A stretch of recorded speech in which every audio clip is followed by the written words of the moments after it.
Hi friends, welcome back to Sparky About Movies. I really hope you had an amazing week and are ready for this brand new weekend. Before we get into the video, make sure to follow me on the rest of my socials, my Instagram and my Twitter, so you can keep up with the rest of my content journey. Today we're going to be talking about Immaculate and Late Night with the Devil, two films I was fortunate enough to do a back-to-back double bill with at my local cinema earlier this week.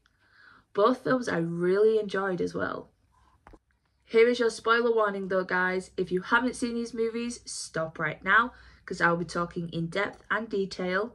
But if you have seen these movies, comment down below which was your favourite, or were they not your favourites. First up is Immaculate, which was directed by Michael Mohan. Cecilia is a nun of devout faith who embarks on a new journey at a secluded convent in the Italian countryside. Cecilia's warm welcome quickly dissolves into a nightmare when it becomes clear that her new home harbours sinister secrets and unspeakable horrors.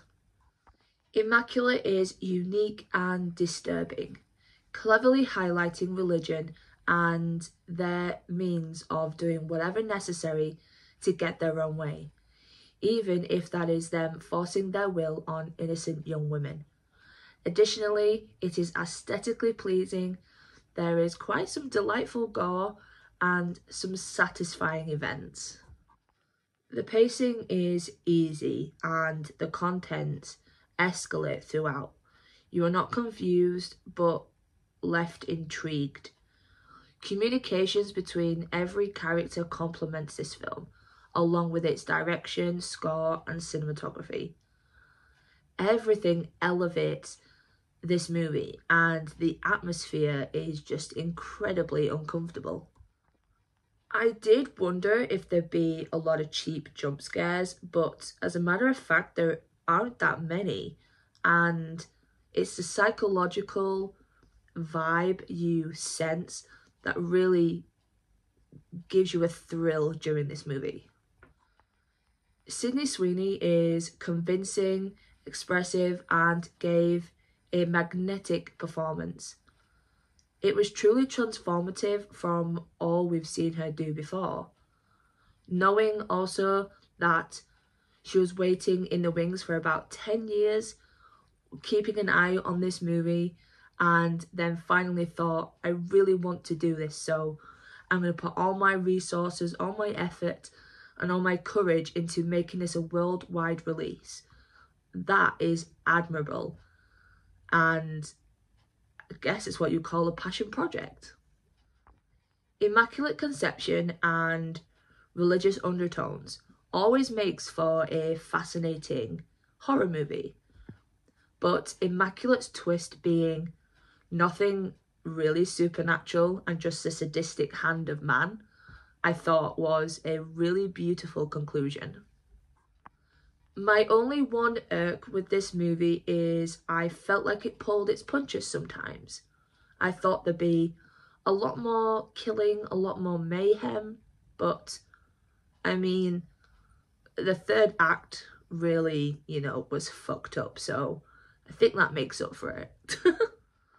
Overall, Immaculate really separated itself from our generic non-religious horror movies, delivering on a really intense premise, outstanding performances, and a very smashing ending. Moving on now to Late Night with the Devil, which was directed by Cameron and Colin Cairns. A live broadcast of a late night talk show in 1977 goes horribly wrong when an evil is unleashed into the nationwide living room. Mesmerizing and dark, Late Night with the Devil proves that possession horror is not played out. It also captures and presents itself in a very cute and accurate 70s style, which I believe would be nostalgic for some. The camera work I personally loved, as it implanted doubt in your mind immediately. The retro aesthetic was so pleasing, and the shift in colouring as the live show was in colour and the day-to-day, like the real life, was in black and white. I thought that was weird but clever, and I was hooked immediately. Smart, effective, and cooked up some memorable frights. Bewitching you like all TV shows do, I was very impressed with its ability to feel more like a film than what was the intended format.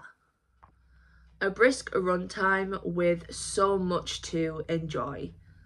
It reminded viewers of a time and place that no longer exists, whilst also taking you on this fantasy trip and breathing new life into styles such as mockumentary and found footage phenomenon.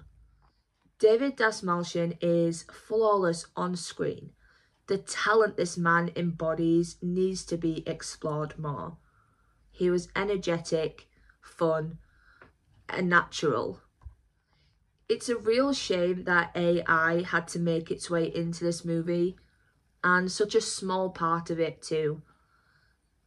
It will be noticed and it will never be forgotten, because AI is seen as dehumanizing the imagination and the art of creation. I mean, it just didn't need to be in there, but that is all I'm going to say on that matter. However, that doesn't take away from how tantalizingly good Late Night with the Devil is, effortlessly giving you outstanding performances that pull you in all the more and then leave you with your jaw on the floor. The premise can be a little bit predictable, but if you just let it play with your senses, if you just let it play with your mind, it's a very, very, very good watch.